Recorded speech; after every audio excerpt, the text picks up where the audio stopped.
नमस्कार दोस्तों, JIK news times में आपका स्वागत है। अगर आपको रोज इसी तरह मध्य प्रदेश की बड़ी ताजा खबरों को देखना है तो वीडियो को लाइक और चैनल को सब्सक्राइब जरूर करें और मध्य प्रदेश की बेटी को सपोर्ट करें।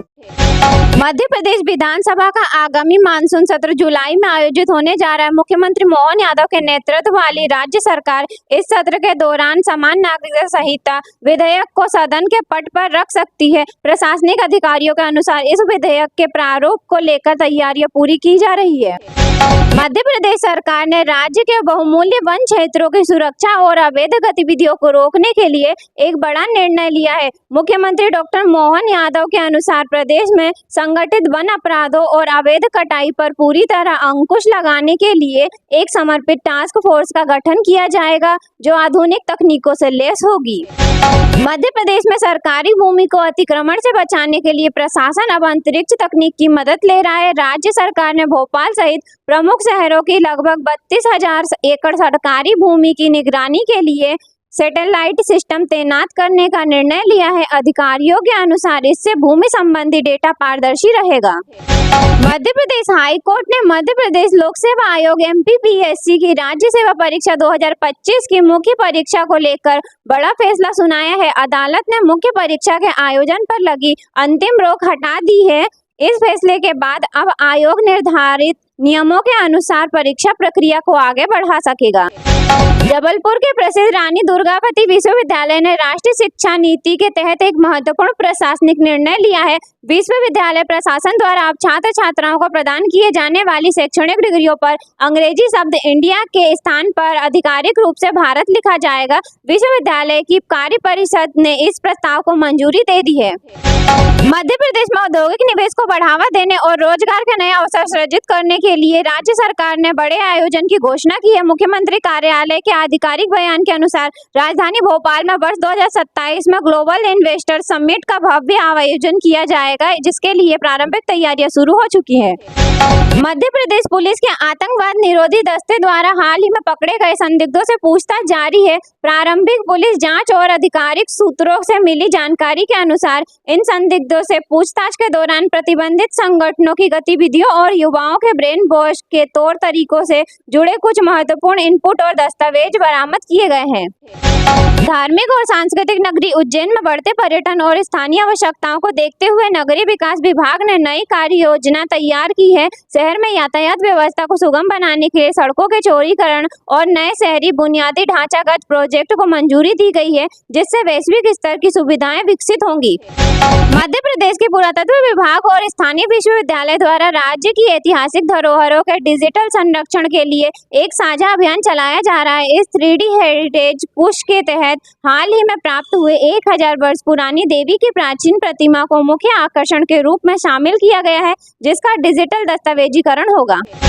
मौसम विज्ञान केंद्र भोपाल के अनुसार राज्य में मानसून पूरी तरह सक्रिय हो चुका है। अगले 24 घंटों के दौरान जबलपुर, शहडोल और नर्मदापुरम संभाग के जिलों में मध्यम से भारी बारिश होने की संभावना व्यक्त की गई है। प्रशासन ने निचले इलाकों में रहने वाले नागरिकों को सतर्क रहने की सलाह दी है। कृषि विभाग ने राज्य में खरीफ सीजन की फसलों के लिए बीज और उर्वरक उपलब्धता की उच्च स्तरीय समीक्षा की है। कृषि मंत्री के अनुसार किसानों को गुणवत्तापूर्ण सोयाबीन और धान के बीज समय पर उपलब्ध कराने के लिए जिलों में विशेष निगरानी दल गठित किए गए हैं, ताकि कालाबाजारी पर रोक लगाई जा सके। मध्य प्रदेश और महाराष्ट्र को जोड़ने वाली महत्वाकांक्षी इंदौर मनमाड रेल लाइन परियोजना को लेकर रेलवे प्रशासन ने सक्रियता बढ़ा दी है। अधिकारियों के अनुसार मध्य प्रदेश के हिस्से में आने वाली भूमि के अधिग्रहण और मुआवजे के वितरण की प्रक्रिया को इस वित्तीय वर्ष की तिमाही तक पूरा करने का लक्ष्य रखा गया है। मध्य प्रदेश ऊर्जा विकास निगम ने सांची को देश की पहली सोलर सिटी के रूप में स्थापित करने के बाद नया लक्ष्य तय किया है। आधिकारिक जानकारी के अनुसार अब खजुराहो और मांडू जैसे प्रमुख पर्यटन स्थलों को भी पूरी तरह सौर ऊर्जा से संचालित करने के लिए विस्तृत कार्य योजना DPR तैयार की जा रही है। मध्य प्रदेश के चंबल क्षेत्र में मोटे अनाजों के उत्पादन को बढ़ावा देने के लिए एक बड़ा कदम उठाया गया है। केंद्रीय कृषि मंत्रालय ने मुरैना जिले में क्षेत्रीय बाजार अनुसंधान केंद्र की स्थापना को सैद्धांतिक मंजूरी दे दी है। इससे स्थानीय स्तर पर उन्नत बीजों के विकास में मदद मिलेगी। नगरीय विकास एवं आवास विभाग के अनुसार भोपाल और इंदौर मेट्रो परियोजनाओं के अंतर्गत कमर्शियल रन से पहले ट्रायल रन का दायरा बढ़ाया जा रहा है। मेट्रो रेल कॉरपोरेशन लिमिटेड के अधिकारियों ने बताया कि सुरक्षा मानकों की कड़ाई से जांच के बाद ही इसे आम जनता के लिए खोला जाएगा। धार्मिक और पर्यावरण संरक्षण को ध्यान में रखते हुए राज्य सरकार ने नर्मदा नदी के प्रमुख घाटों के जीर्णोद्धार की योजना बनाई है। सांस्कृतिक और पर्यटन विभाग के अनुसार अमरकंटक, होशंगाबाद और महेश्वर के घाटों पर स्वच्छता, जन सुविधाओं और सौंदर्यीकरण कार्यों के लिए प्रथम चरण में 50 करोड़ रुपए जारी किए गए हैं। लोक निर्माण विभाग ने उज्जैन और देवास के बीच बढ़ते वाहनों के दबाव को देखते हुए 4 लेन मार्ग को सुधारने और डामरीकरण का कार्य शुरू कर दिया है। अधिकारियों के अनुसार इस मार्ग के सुधरने से मालवा क्षेत्र के औद्योगिक और धार्मिक परिवहन को बड़ी गति मिलेगी और समय की बचत होगी।